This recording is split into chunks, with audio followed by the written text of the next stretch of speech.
ఈరోజు భూభారతి చట్టం రైతుల చుట్టం అవగాహన సదస్సు కార్యక్రమానికి పబ్లిక్ రిలేషన్ శాఖ మంత్రులు గారికి సాదరంగా వేదిక మీదకి ఆహ్వానం పలుకుతున్నాం సార్. అలాగే వారితో పాటుగా తమరందరి చప్పట్ల ద్వారా భువనగిరి గారిని సాదరంగా వేదిక మీదకి ఆహ్వానిస్తున్నాము.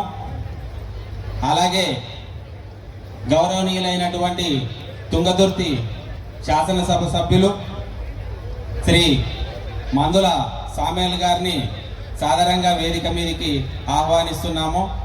అలాగే శ్రీయుత జిల్లా కలెక్టర్ సూర్యాపేట తేజస్ నందలాల్ పవార్ ఐఏఎస్ గారిని కూడా సాదరంగా వేదిక మీదకి ఆహ్వానిస్తున్నాము. అలాగే additional collector revenue P Rambabu గారిని వేదిక మీదకి సాదరంగా ఆహ్వానిస్తున్నాం సార్. అలాగే Narasimha IPS superintendent of police Suryapet గారిని కూడా సాదరంగా వేదిక మీదకి ఆహ్వానిస్తున్నాము. అలాగే కరతాళ ధ్వనుల ద్వారా అలాగే గౌరవనీయులైనటువంటి ఎస్పీ గారిని కూడా మంత్రి గారిని సన్మానిస్తున్నారు పూల బొకేతోటి. అలాగే గౌరవనీయులైనటువంటి అడిషనల్ కలెక్టర్ ఎమ్మెల్యే గారు మందుల సామేల్ గారిని కూడా అడిషనల్ కలెక్టర్ గారితోటి పూల బొకేతో సన్మానించాలని కోరుతా ఉన్నాము. అలాగే ఆర్టీఓ గారిని మినిస్టర్ గారిని పూల బొకేతో సన్మానించాల్సిందిగా కోరుతా ఉన్నాము.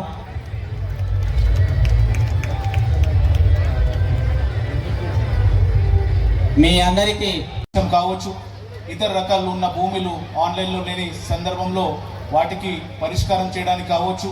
అదేవిధంగా మనం సాధారణంగా పావతి కానీ సక్సెషన్ కానీ బాగా పంపిణీ కానీ చేసినప్పుడు దానికి అమలు చేసుకోవడానికి ఈ అన్ని ఆప్షన్లు మనకి భూభారతి పోర్టల్లో రావడం జరిగింది. కానీ ఒక్కసారి మనం అంతకుముందు ఉన్న ధరణి పోర్టల్లో ఉన్న మనం అంశాలు మనం మాట్లాడుకుంటే, ఇప్పుడు చాలామంది నేను జిల్లా కలెక్టర్గా జిల్లాలో ఉన్నప్పుడు చాలామంది మా దగ్గర వస్తారు, సార్ మాది ఇది పరిష్కారం చేయాలి, పరిష్కారం కాలేదు, ఆన్లైన్లో మాకు 1 ఎకరా భూమి ఎక్కింది, ఇంకొక ఎకరా ఎక్కాలి.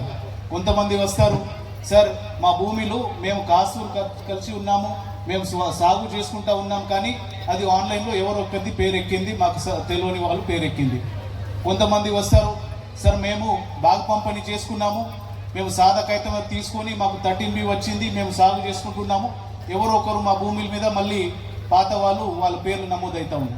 ఇట్లా ఎన్నో సమస్యలు ప్రజలు ఎదురుతూ ఇబ్బంది పడుతూ ఉన్నారు.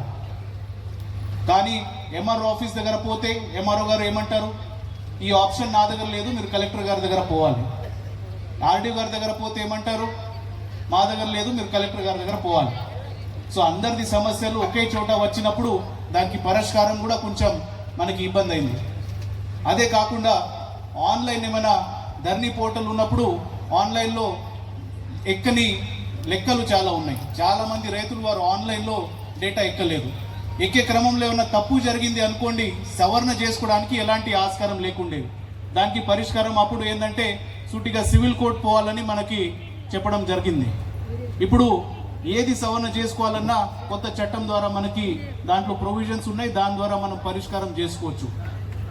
అట్లా ఎన్నో రకాలు మనం ఇబ్బందులు ఉన్నా దానికి సవరణ చేసుకోవడానికి మనకి కొత్త చట్టం మనకి హెల్ప్ చేస్తూ ఉన్నది.